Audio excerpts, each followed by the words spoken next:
Hello, and welcome to Vincent van Gogh, Plowing the Canvas, Saturn in Taurus. I'm Shane M. Nygaard, and this is a Mythic Currents video.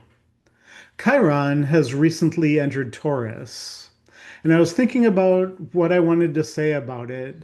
And after watching the Doctor Who episode, Vincent and the Doctor, I decided my contribution to the healing of Chiron in Taurus is a look at Saturn in Taurus, beauty, and Vincent van Gogh.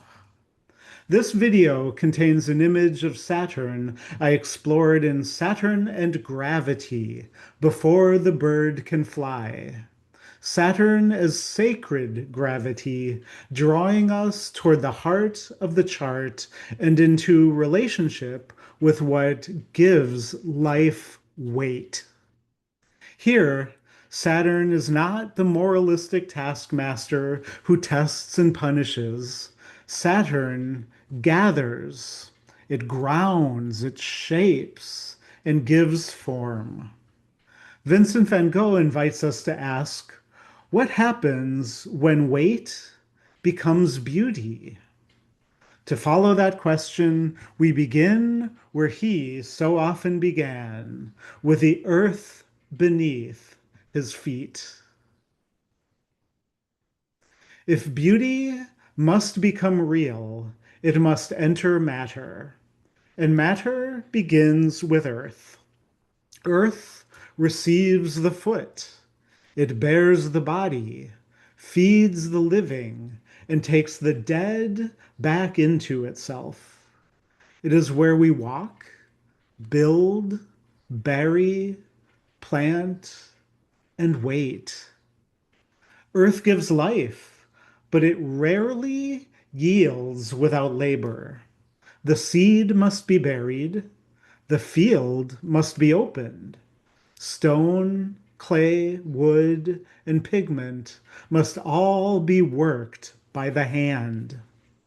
Earth asks for contact, hand against substance, weight against resistance, effort repeated through time. Whatever lies hidden within matter must be worked toward the surface. This is already the language of Van Gogh, the visible world becoming alive through sustained relationship with substance. Earth becomes especially dense and sensuous in Taurus, where matter is held long enough to deepen. See, Taurus is fixed earth. It holds, it gathers, preserves, and cultivates. Taurus knows the physical world through the body, color, texture, touch, nourishment, fertility, possession, and value. Ruled by Venus, Taurus recognizes beauty as embodied. Beauty can be touched, it can be tasted and tended and given lasting form. Beneath the stillness of Taurus, life is continuously at work. I mean, think about that. Roots spread, seeds open, minerals gather. Matter has its own slow intelligence. And Van Gogh's art belongs to this mystery. The chair, the boot, the flower, the field, and the night sky become more alive because he stays with them long enough to reveal the vitality already there. What Taurus holds, Saturn sets to work. When Saturn is in Taurus, the bull is no longer simply standing in the field. The bull is yoked to the plow. Taurus gives strength, substance, and endurance. Saturn gathers that strength into discipline, repetition, limitation, and time. A furrow is made one line at a time. The field opens through pressure. The seemingly immovable earth yields only through sustained contact. This is Saturn's long season, sowing, tending, enduring weather, returning to the same ground and waiting while roots deepen below the surface. Nothing can be hurried into ripeness. And in Van Gogh, this becomes the field, the laborer, the weighted body, and finally the canvas worked by the hand. And in Van Gogh's hands, that work moved from the field onto the canvas. His paintings often feel physically worked. His strokes make furrows. Pigment gathers into ridges. The canvas becomes a field repeatedly opened by the hand. Even when he paints sky and stars or flame or cypress, the vision acquires physical weight. Light becomes almost touchable. Air develops texture. The invisible is pressed into matter. This is one of the great Saturn in Taurus images. Vision must acquire weight. Feeling must enter the hand. Inspiration must submit itself to pigment, pressure, repetition, and form. Van Gogh plowed the canvas until the visible world yielded its hidden life. His art does not escape earth, it intensifies earth. But long before Van Gogh worked the canvas like a field, the field had already worked itself into him. Vincent Willem van Gogh was born on March 30th, 1853, exactly 1 year after his parents' first child had been stillborn and given the same name. The grave of that first Vincent stood beside the parsonage grounds where the living Vincent grew up. From the beginning, there's a profound Saturnian image, the living child, the buried namesake, the same birthday, and the yearly return of time gathered within the same patch of earth. Yet this earth was also cultivated. There were gardens and fields, there were paths and plants and animals and agricultural rhythms. Growth and mortality stood together, garden and grave, food and labor.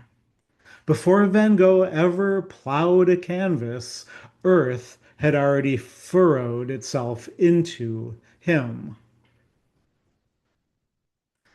And those early images of earth and labor would eventually demand a form.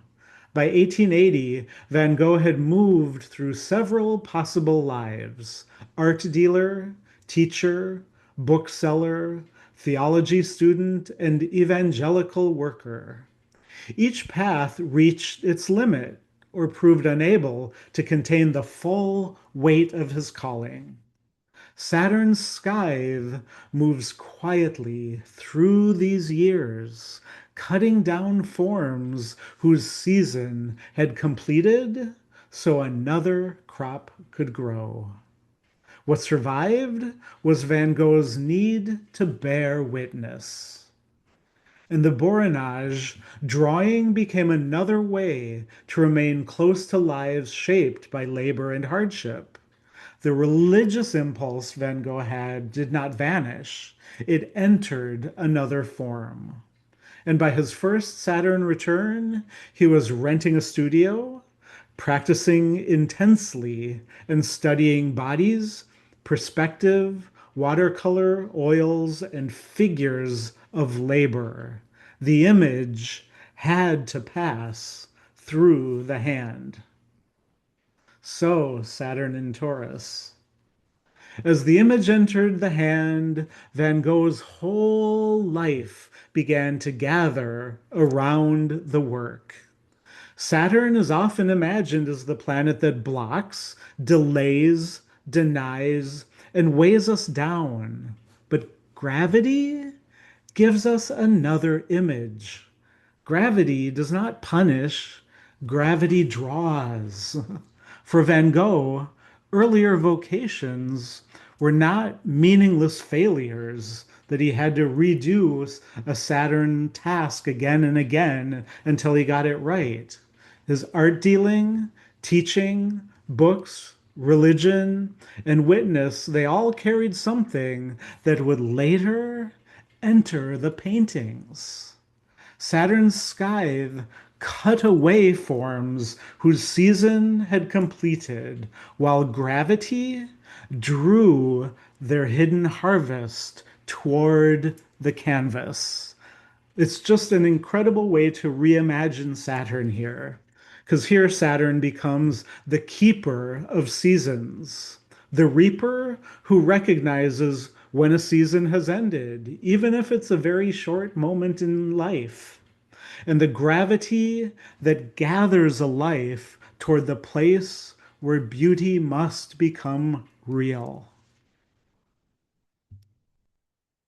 That was the life Van Gogh could finally give himself to, the field into which he could put the full weight of his attention. Attention is itself a form of cultivation. Van Gogh did not require the world to become more impressive before he found it worthy. The wheat field, the cypress, the old shoes, the chair, the flowers, and the night sky did not need to become anything else. He returned to them. He looked again. He stayed. Taurus as fixed Earth. He stayed. That staying is Saturn in Taurus. The patience to remain with the visible world until apparent stillness gives way to depth. Sometimes Saturn's harvest is not wealth, recognition, or security. Sometimes what is gathered is perception itself. Van Gogh harvested beauty by giving the world the full weight of his attention. And when attention is sustained long enough, the familiar world begins to reveal what haste cannot see. Near the end of the Doctor Who episode, Vincent and the Doctor, Vincent lies in a field with the Doctor and Amy, their bodies resting against the earth as they look into the night sky. Vincent reaches for the Doctor's hand and says, "Hold my hand, Doctor. Try to see what I see. We are so lucky we are still alive to see this beautiful world. Look at the sky. It's not dark and black and without character. The black is in fact deep blue, and over there lighter blue, and blowing through the blueness and the blackness, the wind swirling through the air, and then shining, burning, bursting through the stars. Can you see how they roar their light? Everywhere we look, the complex magic of nature blazes before our eyes. The scene, it begins with gravity.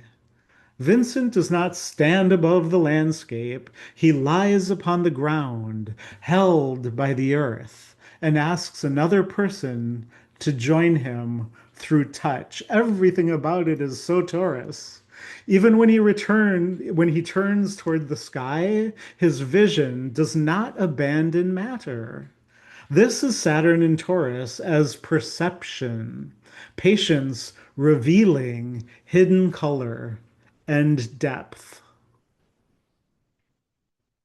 Yet seeing deeply does not guarantee that the harvest will arrive within the season of one life. Later in that episode, the doctor brings Vincent forward in time to the Musée d'Orsay, where he sees his paintings gathered and cherished within the grandest history of art. With Vincent standing beside him, the doctor asks the curator, Dr. Black, unaware of Vincent's presence, where Van Gogh belongs in the history of art. Vincent then hears himself described, and I'm not the curator, but I'm going to do the best job I can. Well, big question, but to me, Van Gogh is the finest painter of them all. Certainly the most popular great painter of all time, the most beloved, his command of color, the most magnificent. He transformed the pain of his tormented life into ecstatic beauty. Pain is easy to portray, but to use your passion and pain to portray the ecstasy and joy and magnificence of our world. No one had ever done it before. Perhaps no one ever will again. To my mind, that strange, wild man who roamed the fields of Provence was not only the world's greatest artist, but also one of the greatest men who ever lived. And of course, Van Gogh burst into tears. But this is another dimension of Saturn in Taurus. Pain has passed through the hand and entered matter. Passion has become pigment. Anguish has become color, field, tree, flower, and sky. Van Gogh worked the canvas without knowing whether the world would gather what he had planted there. Recognition ripened beyond the boundary of his lifetime. And what ripened beyond Van Gogh's lifetime was more than recognition. It was a new way of seeing the world. What haste leaves untouched remains available to anyone willing to look again. Van Gogh's art asks of us what the fictional Vincent asks of the doctor. Hold my hand, try to see what I see. His paintings bring us closer to the world. Sky, soil, chair, boot, face, tree, and flower acquire density beneath his gaze. Through the repeated labor of the hand, he made pigment carry the weight of perception and gave visible form to what matter had concealed. That is the Saturn in Taurus mystery at the heart of this meditation. The work may be heavy, the field may resist, the season may be long, yet the world has not withdrawn its beauty. And this brings us back to the question with which we began. How might Taurus help us heal our relationship with beauty, matter, and the living earth? We began with Chiron's entrance into Taurus and with the idea that one contribution to its healing may come through Saturn in Taurus, through the body, the earth, beauty, value, patience, and matter. That is why Vincent van Gogh matters here. His life offers no easy reassurance. He knew hardship, illness, loneliness, and recognition delayed beyond his lifetime. Yet he continued to look. He returned to the field, the tree, the chair, the flower, the face, and that famous starry sky. Saturn in Taurus reveals the labor of that process, the field worked, the hand trained, the form endured, and the harvest hidden in time. Beauty has not disappeared simply because the world is changing. The field has always been full. The harvest begins when we remember how to see it. Thank you. For additional mythopoetic astrological content in essay form, visit my Substack, Mythic Currents, at mythiccurrents.substack.com.